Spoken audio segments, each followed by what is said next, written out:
Welcome to Screw the Commute, the entrepreneurial podcast dedicated to getting you out of the car and into the money. With your host, lifelong entrepreneur and multimillionaire, Tom Antion. Hey everybody, it's Tom here with episode 393 of Screw the Commute podcast. I'm here with Deirdre Tshien. And listen to this. With her hands-on experience in successfully growing her businesses to 7 figures, folks, she now coaches online business owners on her secret sauce of using buyer psychology to make their offerings irresistibly contagious to their customers. So we'll bring her on in a minute. Hope you didn't miss episode 392. That was Nikki Nash. Boy, what a dynamo this lady was. She chucked her corporate world job to go on a mission to help 1,000 women build million-dollar businesses by 2030. So you got to check her out. Also, I'll be doing a thing with her and a bunch of other podcasters on Clubhouse. If you're not on there, get on there. It's going crazy. Let's see. So how would you like to hear your own voice here on Screw the Commute? Well, if the show's helped you out at all or given you an idea to start a business or help the business that you got, we want to hear about it. So visit screwthecommute.com and look for a little blue sidebar that says send a voicemail. Click on it, talk into your phone or computer, and tell me how the show's helped you. And hey, don't forget to put your website in there so you can get a big shout out in your own voice here on Screw the Commute. And also pick up a copy of our podcast app while you're over there. That's screwthecommute.com/app. That's APP, where you can put us on your cell phone and tablet and take us with you on the road. And if you're new to the show, we give you a $27 ebook that's helped me automate my business over many, many years. We actually figured it out that just one of the tips in the book has saved me 7.5 million keystrokes. We estimated it a couple years ago, and it allows me to steal customers ethically from people because they're too damn lazy to get back to them in a hurry. But we get back to them lightning fast using these automation techniques. So check that out at screwthecommute.com/automate free. Screwthecommute.com/automate free. Now, I know everybody's still freaking out because of the pandemic, but myself and my students aren't because we know how to sell from home. I've been selling on the commercial internet since it started in 1994. Probably our guest was in diapers or probably wasn't even born by then. And the skills that we teach are in high demand by every single business on earth. I get so sick of these people going to 4-year colleges and all they get done is teach. They're taught how to protest, and then they get out and they're competing for jobs at Starbucks. Well, that's not how we roll here. I've been teaching this for 22 years, but about 13 years ago, I started the only licensed dedicated internet marketing school in the country, certified to operate by SCHEV, the State Council on Higher Education in Virginia. However, you don't have to live in Virginia. If you can hear my voice and speak English, you can attend this school. And in a matter of months, you can literally have a career that'll last you forever. And it would be a great legacy gift for your grandchildren, nephews, nieces, rather than just giving them money or paying for their college, which like I said, it's going downhill quite a bit lately. So check it out at imtcva.org. And a little later, I'll tell you how you can get a full scholarship to the school to either use yourself or gift to somebody else if you're in my mentor program. All right, let's get to the main event. Deirdre Tshien is the founder of Growth Boss, a leading mentorship program for online business owners wanting to scale to multiple 6 and 7 figures using the power of tribe building, funnels, and human connection. She's a serial entrepreneur, having founded and led 5 businesses across 3 industries in the last 7 years, and has navigated the entire spectrum of experiences and emotions, the good, the bad, and the ugly, and don't I know that comes with starting, running, and closing businesses. Deirdre, are you ready to screw the commute? Yeah. How you doing there, kiddo? Good to meet you. Good to meet you too, Tom. Thanks so much for having me on. How could you do all this stuff? You only look like you're 11 years old. What's up with you? Well, let me tell you that is the Asian genes. I The think Asian genes, right?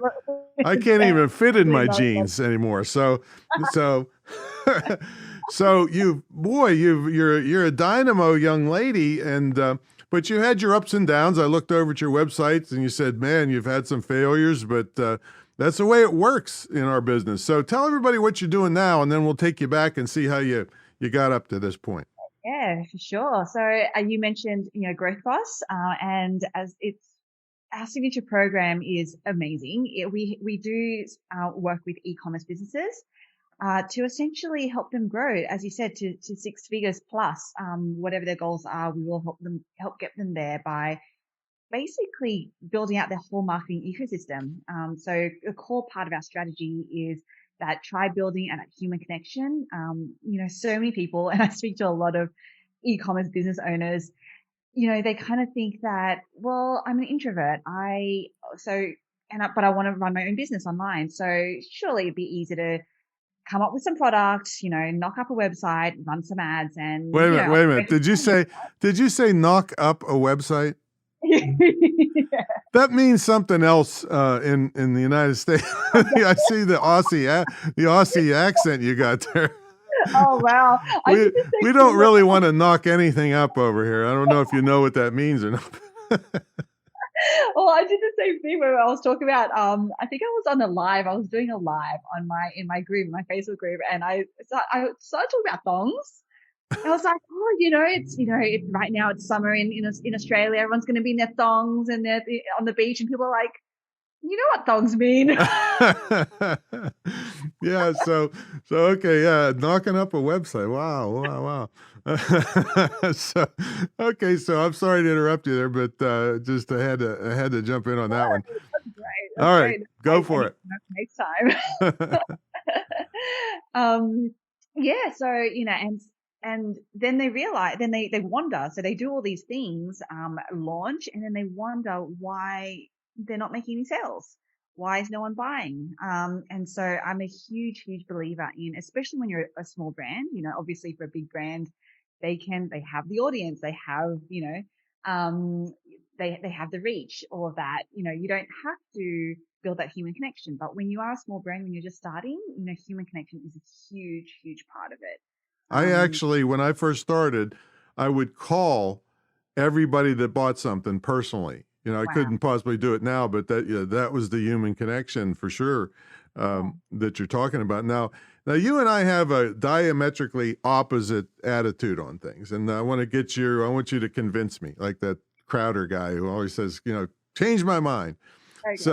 So I've been around since the beginning, and I was taught SEO by the best of the best. I had top 3 rankings for 12 years straight on Google on major keywords. But I don't know, about 6 or 7 years ago, we just quit SEO stuff other than the basics and went to all paid traffic. And I've heard you on video saying, don't pay for traffic, don't pay for traffic, don't pay for traffic. So convince me why I shouldn't pay for traffic.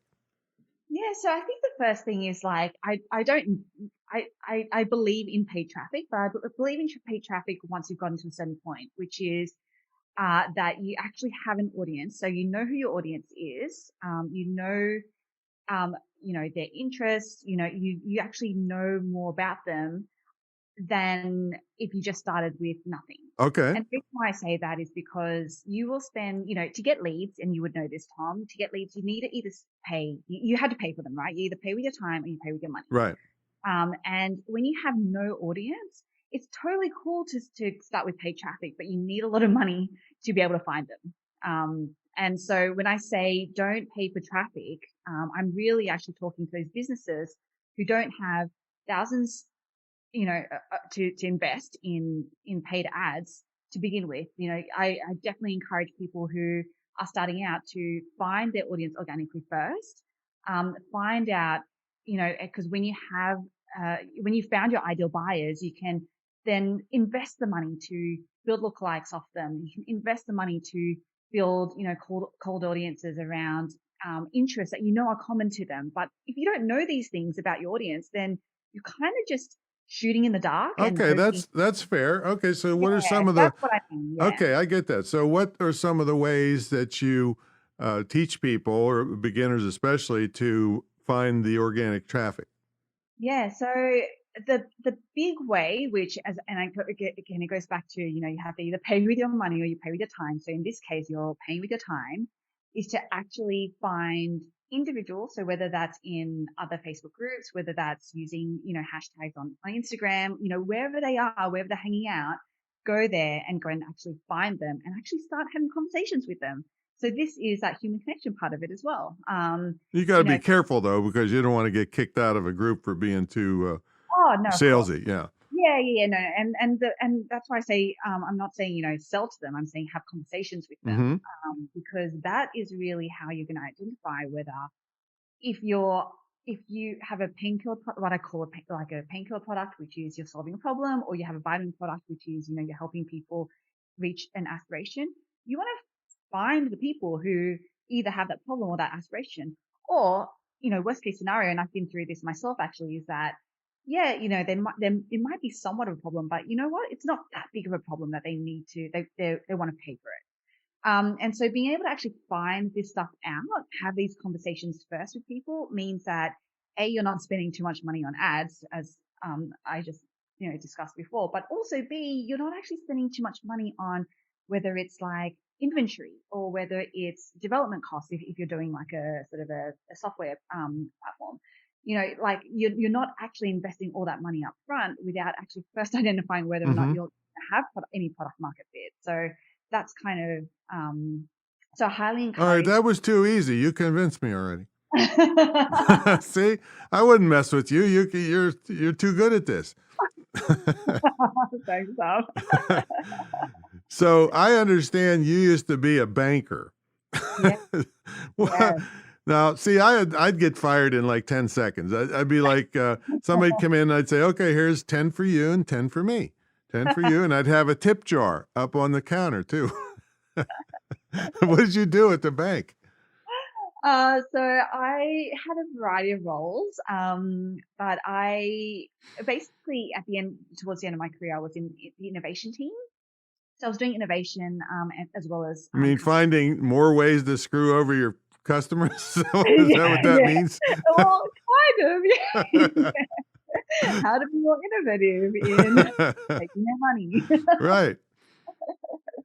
So yeah, so that was it was a good job though. It was kind of fun because, Where was this? in location wise, it was in Sydney. Oh, this is in Sydney. Okay.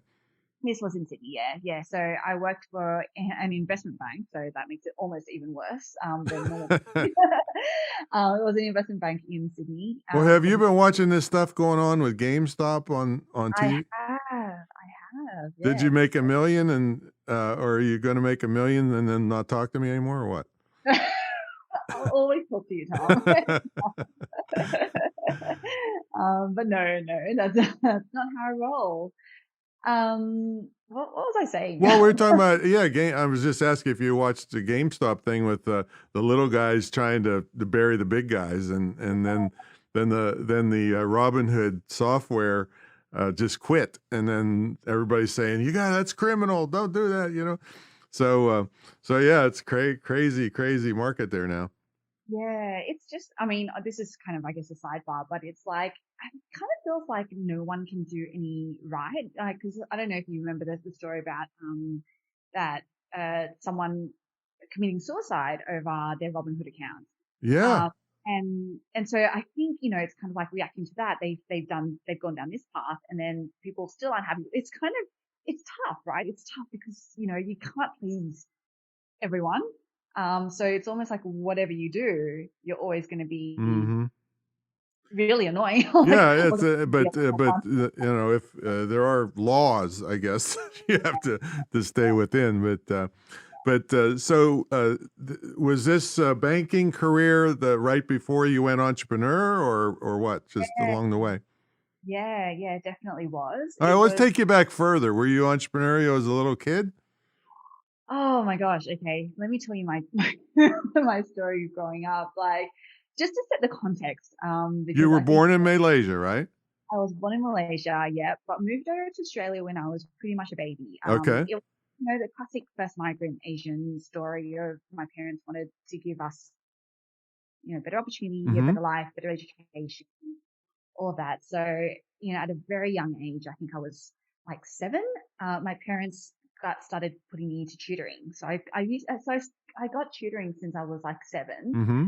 And I had to like get into the best classes, get into the best selective schools. So I got into like the best high school in the state.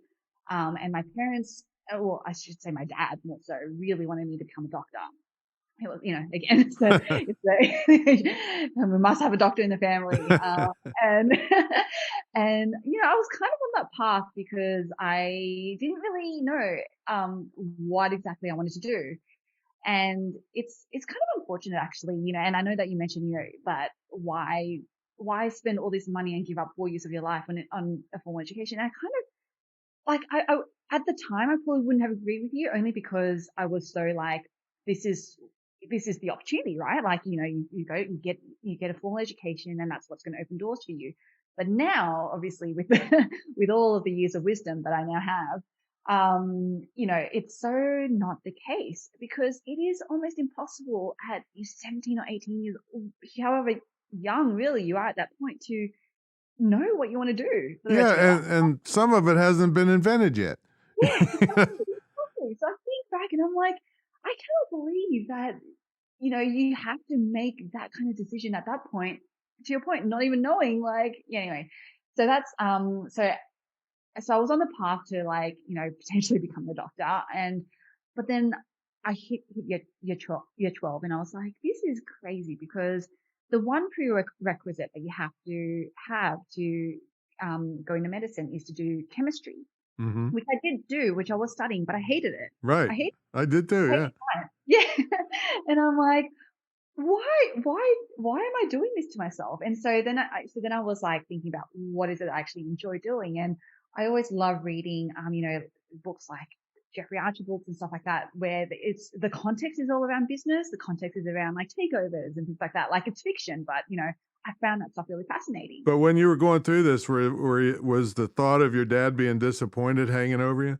Yeah, I mean, always, Mm-hmm. because I do also, and I'm super grateful for what they did do, like, because I am genuinely thankful that they made the move. They gave us all this, Mm-hmm. like we didn't have a lot of money, but the money that we did have, they put towards things like my tutoring, like towards things that, would, I guess, make us better. Right.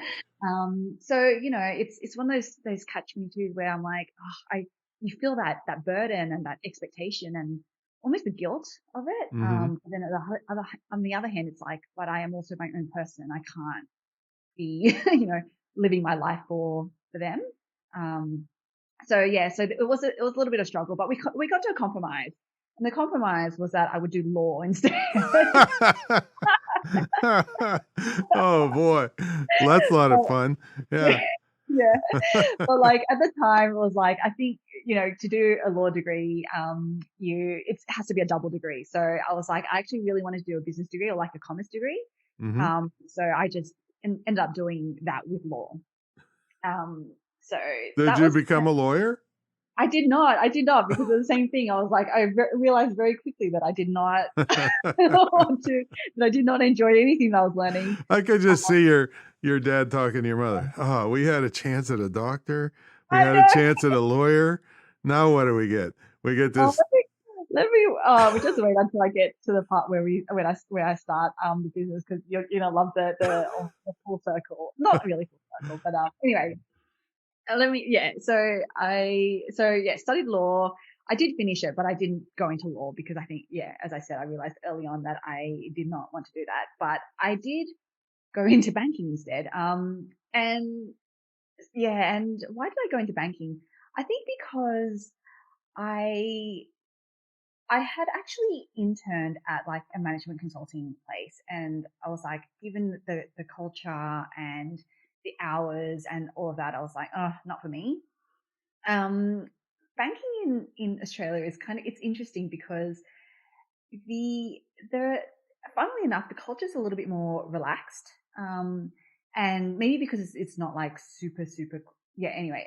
And And I think in my mind, I was like, well, I'll start here and then I'll just kind of see where I go. Um, and then it was, and also the reason why was because I actually had a part-time. So the reason why I also stayed in that company was I was actually also working with them part-time while I was studying, while I was at university. So I was kind of just like, you know what, I'm just, there's a lot of decisions that I have to make. I don't have to make them all now. I'll just like kind of go down this path and let's see. And again, it's really funny. Like, I feel like I keep repeating myself, but I also realized very early on that I did not want to stay in corporate. Like, it's. Well, let me boil this down for our listeners here. This young lady was totally lost for most of her life. Until she became an entrepreneur, and that fixed everything. See, perfect. Yeah. Exactly. That's the answer to everything. So I was, there I was in my early 20s. I was actually, I was in this bank, high flying job, because I was fortunate enough to actually be put on this huge project. It's like kind of those once in a decade type projects. It was about regulatory reform, and that only happens, and it was massive because it was really far reaching across the industry. And so I was actually leading a piece of work, and like this project was big enough that it went all the way up to the CEO. So I'd be in these meetings of like me as this, junior burger essentially, in the room with like all these senior Did you execs. say junior burger? Yeah, I did say junior. Here we go again. You get knocked up a junior burger. Yeah. Junior burger. Is that what a new person is called, or a junior? Yeah. I don't know what you would say, like, because I wasn't like an executive, so I was like, you were a burger. I was a burger. Yeah. Like, I mean, is that not the formal term? Were you 2 patties or 3 or a triple burger or? I love this. Definitely loaded. Okay, so you were a junior burger, and then what?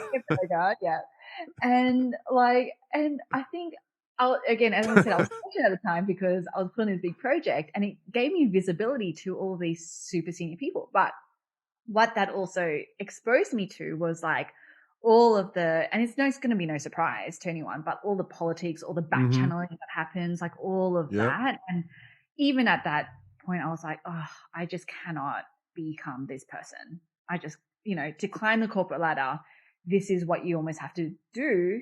The values you have to give up. And I was like, oh, I just can't do that. Were you starting to get nervous about these stops and starts and all these things that you didn't like, that you didn't really have a direction?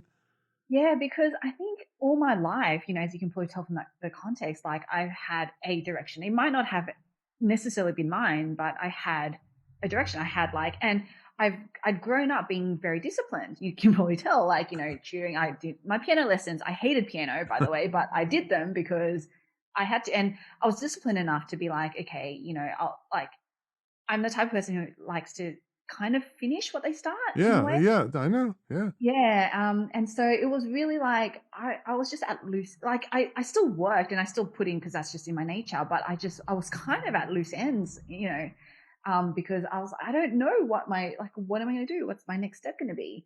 And so at that time, and so this is when I'm like, funnily enough, so my boyfriend, my then boyfriend, he's now my husband. So he's not Asian. He's not. Are you going to keep him too? I mean, you've chucked out everything else in your life. Let me tell you. Is he a burger? I mean, no, not anymore.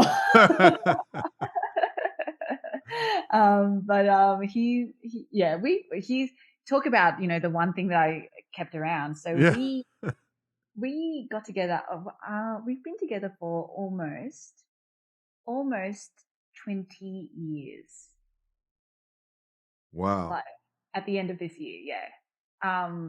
So that probably gives you a little bit of insight about how. Yeah. You kept him longer than the 3 different careers you tried. And, but yeah, so what was super funny was that I think he was he'd also been at loose ends, and he actually went into studying medicine. And and that's why I started talking about the full circle moment, because it was like, then I think my dad was like, oh, maybe we'll have a doctor in the family. Don't tell me he quit then. He did though, yeah. Oh, He also hated your it. poor dad. I Jeez. know. It was breaking his heart at every turn. All right. So how'd you transition into entrepreneurship? Yeah, so I had come to this realization that, corporate wasn't really the thing for me. As I said, my boyfriend then was like, he was hating what he was doing. But because we just moved out, he had started cooking, baking. I had this one dessert. I love my desserts, and I had this one favorite dessert. Used to go to this Italian restaurant, and we'd get this lava cake, this chocolate malt Yeah. lava cake, which was just like beautiful. So Ash would essentially be perfecting this dessert for me at home. And so like we were just, I don't know, I think we were just having dessert as we do. And then we were like, you know what, like, why don't we just give it a go? I mean, you can tell how young and naive we were, because who, at that age decides that they're going to invest the money that they don't have, by the way, it's not like we had money, into opening up a brick and mortar dessert bar. Okay. Your dad just said, "This is it. I'm out of here." Oh, so far out. So anyway, so that's what we decided to do. We, he deferred. He kind of paused his medical degree. Never went back, obviously, but we were just like, just in case, why don't you just defer? And if it doesn't work out, at least you kind of have something to go back to. And I still had to work full time because we had to fund the thing. But see, that's another thing I would have got fired from, because I'd have eaten up all the profits the whole time. Luckily, you're skinny. But yeah, so that's how we got started, and that was So that was your first business, a bakery. Yeah, it was a dessert bar. Yeah, A dessert bar. Okay. Yeah. So it was kind of more like a sit-in. You would actually, there were desserts that were made to order essentially. And we just wanted to create a place that we would have wanted to go to, whether it was on date night or whether it was to hang out with friends. So it was a super. So what happened? Did it thrive? Did you sell it? Did it fail? What happened? So, it thrived. So we grew that definitely to 7-figure business. We opened, I think, 5 stores in total. But part of the failures was actually we had to close. We closed down 3 of them in sort of the ensuing 7 years. We opened up burger restaurants as well. So we have 2 of those now. So yeah, so I mean, they're still operating. They're still operating back in Sydney. We're currently running them remotely, but I think we're going to sell it. We can sell it. Yeah, that's a pretty big deal. Operating a restaurant remotely, I mean, a continent away. So how did you get into helping other entrepreneurs? Yeah. So then fast forward, through like a lot's happened in that journey. We made the move over to New York, and part of that was, because What part of New York are you in? Are you in the city? Yeah, we are in the city. You're the only ones left. Yeah, exactly. It's been great. Well, I mean, they're all looking for something to eat there. That's all the restaurants have closed. So. Yeah, no. So we moved over, and actually at the time before we moved over, I had started a new business in fashion technology, actually with another co-founder. And we were like, you know what, I always wanted to move to live and work overseas. So, and there were just some things that happened that we found out, the store manager for our highest performing store in the city had been stealing from us for years. Wow. And we're talking like hundreds of thousands of dollars, like, Oh, it was a lot of money. And so I think it just got to a point where we were kind of like, oh, is this going to be our lives? Like, is this what we want to be, And I think at that point we were like, you know what, let's just make the move, and we can work it out. So we made the move. My co-founder in this other business actually came along, because we were like, well, if we're going to go New York, fashion, technology, let's give it a go there. And we kind of failed it pretty quickly. So it's about, But I think it was because we had done those things. We actually hit the pavement. We spoke to a lot of women. There was a problem there that they were all feeling, but to be honest, the workarounds that they were happy with.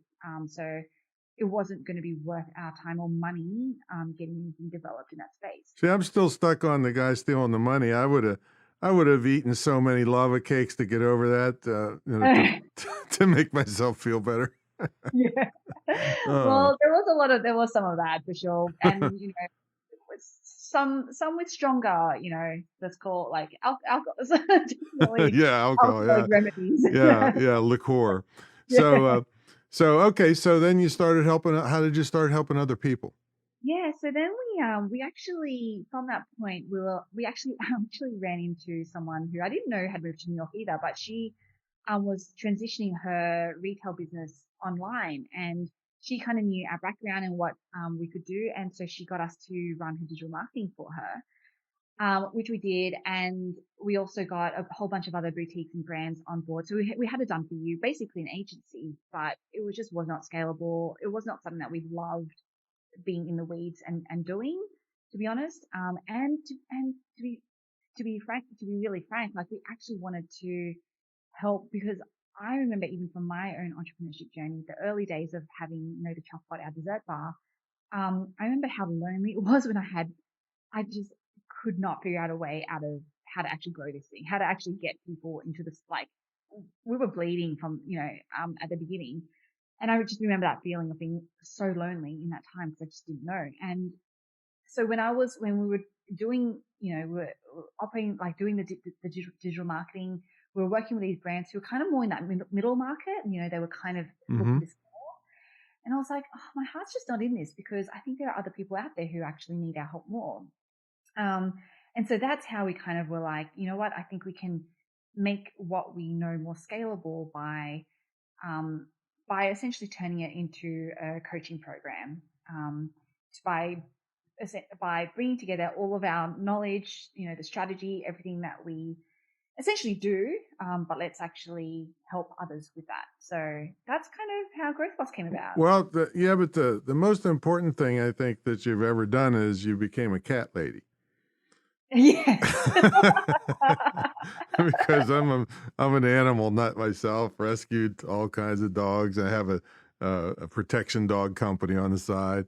So yeah. Well, I've been relegated to the couch because the chair that I usually sit on for these kinds of things, my cat is on. Oh, of course, yeah, you can't. Yeah, she'll kick you out. Yeah. So we got to take a brief sponsor break. When we come back, we're going to ask Deirdre what's a typical day look like for her and how she stays motivated, and she might have a little giveaway for everybody. So hang in there. So folks, about 22 years ago, I kind of turned the internet marketing guru world on its head, in that guys like me were charging 50 or 100 grand up front to teach this stuff. And I knew a lot of these people. If you gave them 50 grand, they'd be hiding out in Cindy at the dessert bar. Just, it would never help you at all. So I said, that's not right for small business. So I kind of turned it on its head. I charged an entry fee, but then I tied my success to their success. So for me to get my $50,000, you have to make $200,000 net. And so people kind of loved this, and they figured I wouldn't disappear on them.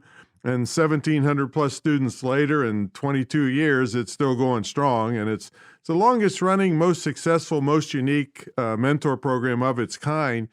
And how do I say that? Well, I've triple dog dared people to put any program up against mine, and nobody will take me up on it because of all the unique features of mine. One of which is you get an immersion weekend at the retreat center here in Virginia Beach, where we have a TV studio. We shoot marketing videos for you. You spend an immersion weekend actually living in the estate with me. And it's also all one-on-one. So I don't like group coaching, because if I'm talking to the advanced people, the beginners are lost. And if I'm talking to beginners, the advanced people are bored. So it's just not efficient. So it's all one-on-one with me, and my entire staff will take over your computer, teach you what to do, how to do it, critique stuff for you, and all that. And then you get a scholarship to my school. So if you're in the mentor program, we give you a scholarship. We had one guy, like I said, uh, he paid for his daughter's crappy education, and she had a crappy job, and he joined the mentor program, gifted it to her, and she's making $6,000 a month, only 4 months into the school. So it's very, very powerful, teaching skills that every business on earth needs. It's no fluff to it. They'll have a career even before they graduate. So check it out at greatinternetmarketingtraining.com. Give me a call and we'll talk about your future and your people that are in your life, their future online. And the nice thing is, if they have their own career, they won't come and live back in your basement. All right, so there you go. All right, let's get back to the main event. We're here with Deirdre Tshien, and she is quite a dynamo young lady that's built many businesses, had failures, had been robbed from trusted people. And so she's kind of been through the ringer for her young years. So tell us, what's a typical day look like for you now, Deirdre? Yeah, so I guess I always start with a workout. I'm a very active person, with a full breakfast. And basically then it's a mix of, either creating content or going live for my free community, helping, deep diving with my growth bosses, the people in my program. So, we have very high touch, system with them.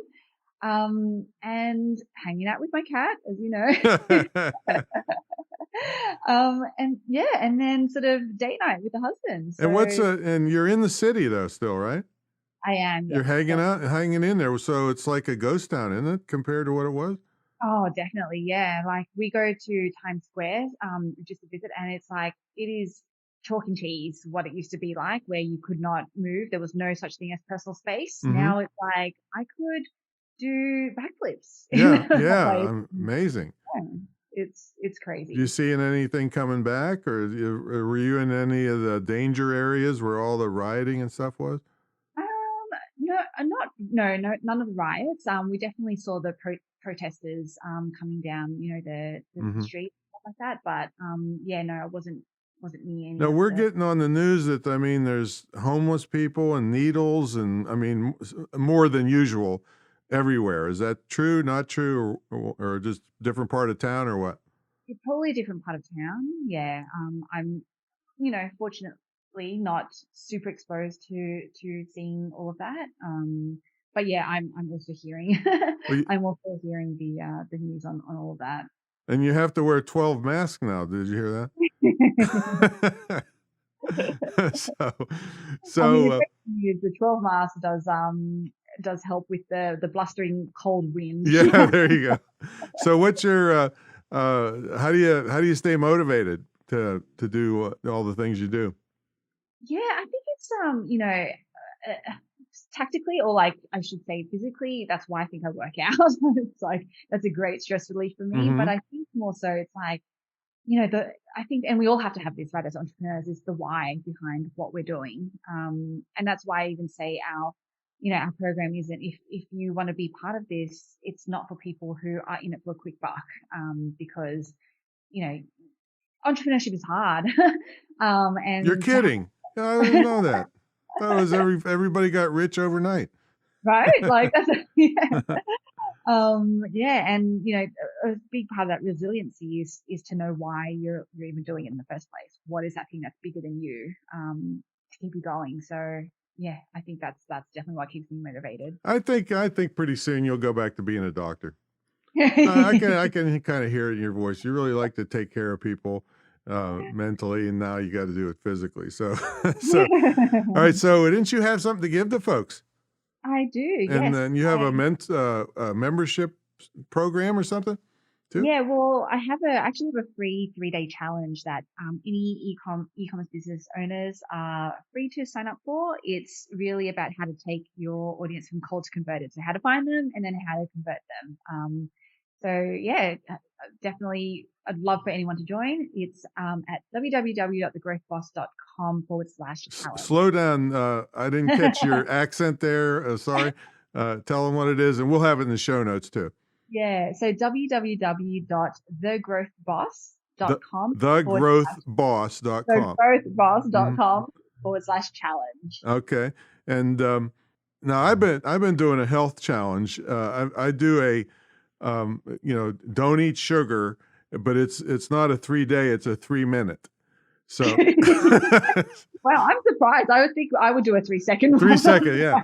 And by the way, we kind of booked this on the last minute. I didn't tell you have to pay to be on the show, so I expect a lava cake to show up at my front door by dinner time. So just letting you know.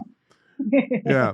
So and then tell them quickly about your mentorship or your membership program.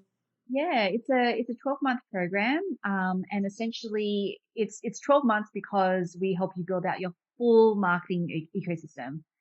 So everything from how you find your audience, your cold audience, how you make them curious and you magnetize them, converting them, having them become your advocates, your raving sales force, and then eventually into your ambassador program. So it's the full gamut that we help you build out, and that's why it's 12 months. It's super cool, very high touch.